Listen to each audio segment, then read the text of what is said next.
ওই হাদিসে রাসূল বলেন সবচাইতে বড় গুনাহ হলো তিনটা। এক নাম্বার হলো আল্লাহর সাথে শরীক করা, দুই নাম্বার হলো মা বাবার সাথে নাফরমানি করা। প্রথম দুইটা ঠিক আছে, কিন্তু শেষটা এখানে পরিবর্তন হয়েছে। শেষটা আগেরটাই ছিল মিথ্যা কথা বলা, এই জায়গায় আসছে মানুষকে হত্যা করা, কতলুন নাফস। সর্বশেষ ৯ নাম্বার পয়েন্ট, মা বাবার খেদমত যদি না করি, বিনিময়ে অসংখ্য হাদিসে আমাদের জন্য ওয়াঈদ আছে, কি ভয়ঙ্কর পরিণাম আমাদের জন্য হবে। এক দুইটা কয়েকটা হাদিস শুনি, শেষ পর্যন্ত যতটুকু শোনা যায়। সহিহ বুখারীর মধ্যে ৫,৯০০, এরপরে যতগুলো হাদিস আছে ৭০, ৭১, ৭২, ৭৩, ৭৭ পর্যন্ত, এই সবগুলো হাদিস মা বাবাকে কেন্দ্র করে মা বাবার খেদমতের কথা আসছে। সর্বপ্রথম শুনি মা বাবার খেদমত করার কি ভয়ঙ্কর পরিণাম হতে পারে। দুনিয়াতে যত গুনাহ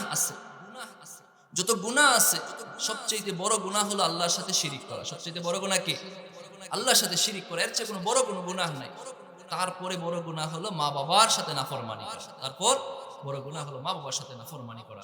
৫,০০৯ সহিহ বুখারীর ৫,৯৭৬ নম্বর হাদিসের বর্ণনা আবু বকরা রাদিয়াল্লাহু তাআলা আনহু বর্ণনা করেন। সাহাবীর নাম কি?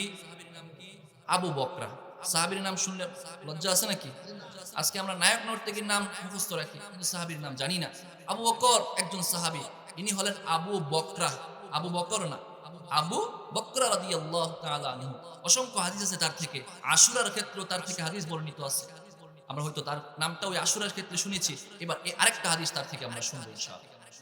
عن أبي بكرة رضي الله تعالى عنه قال قال النبي صلى الله عليه وآله وسلم ألا أنبئكم بأكبر الكبائر قالوا نعم يا رسول الله قال النبي صلى الله عليه وسلم الإشراك بالله وعقوق الوالدين وقول الزور আল্লাহর হাবিব সাল্লাল্লাহু আলাইহি ওয়াসাল্লাম বলেন, ও আমার সাহাবারা, আলা উনাব্বিউকুম বিআকবারিল কাবাইর, আমি কি তোমাদেরকে সবচাইতে বড় গুনাহ কোনটা সেটা বলবো কিনা?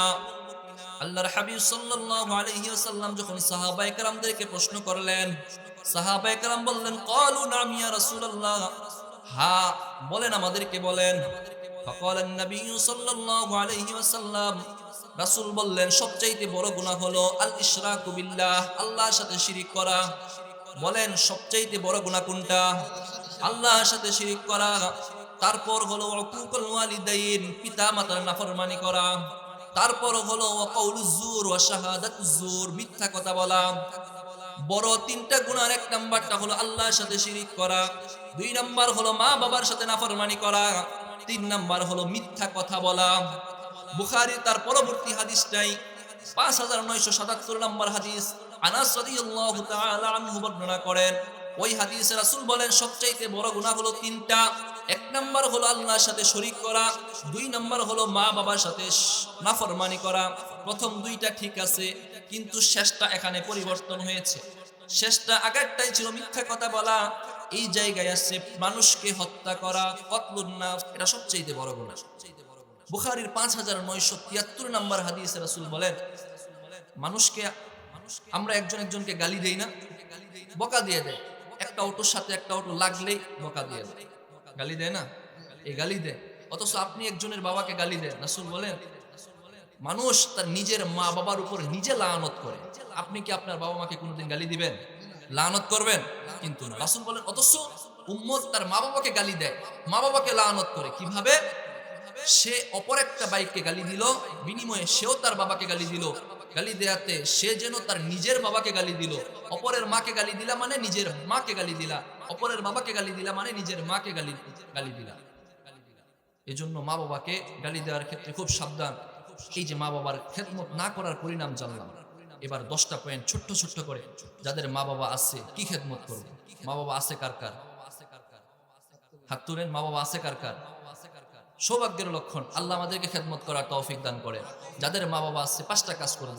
1 নাম্বার, মা বাবার সদাচরণ করব, তাদের যা জরুরত আছে পূর্ণ করে দিব। একটা পয়েন্ট একবার করে বলে দিচ্ছি, সময় শেষ যেহেতু।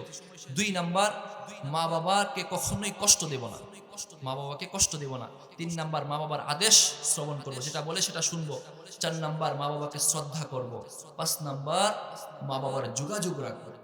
আমরা থাকি এক জায়গায়, মা বাবা থাকে এক জায়গায়, খোঁজ নেয় না। পাঁচটা কাজ করবেন। মা বাবা নাই কার কার? হাত তোলেন। মা নাই বা বাবা নাই, দুইটার একটা নাই, আল্লাহ তাআলা জান্নাত নসিব করেন, তাদের জন্য পাঁচটা কাজ দিয়ে যাচ্ছি। আপনাদের যাদের নাই তারাও পাঁচটা কাজ করবেন।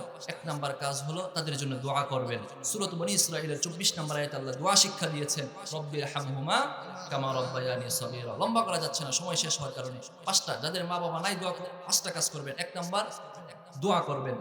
দুই নাম্বার, মা বাবা যদি কোনো ঋণ রেখে যায় ওই ঋণ পরিশোধ করবেন। না হয় মা বাবা আপনাকে এত সম্পত্তি দিয়ে গেছেন, এই ঋণের কারণে তারা কবরের মধ্যে শাস্তি পাবে, খুঁজখুঁজ করে ঋণগুলো পরিশোধ করবেন। তিন নাম্বার, কোনো আমানত যদি মা বাবার কাছে কেউ রাখে, আপনার বাবা এলাকার সর্দার ছিলেন, অনেক আমানত থাকতে পারে, আমানতগুলো পরিশোধ করবেন। চার নাম্বার, মা বাবার আত্মীয় স্বজন যারা আছে, বাবার বন্ধু মুরব্বী মানুষ, তাকে শ্রদ্ধা করবেন বাবাকে মনে করে, বাবার ভাই চাচা তাকে মুরব্বী সম্মান করবেন বাবা মনে করে। চার নাম্বার, বাবার বন্ধু বান্ধব, বাবার মার বান্ধবী আছে তাদেরকে সম্মান করবেন। পাঁচ নাম্বার, তাদের কবর জিয়ারত করবেন। পাঁচ নাম্বার, তাদের কবর জিয়ারত করবেন। আজকে এই জিনিসগুলো আমাদের নাই। এই বিষয়গুলো যতগুলো বলা হলো, আল্লাহ যেন আমাদের সকলকে বোঝার আমল করার তৌফিক দান করেন। সাথে সাথে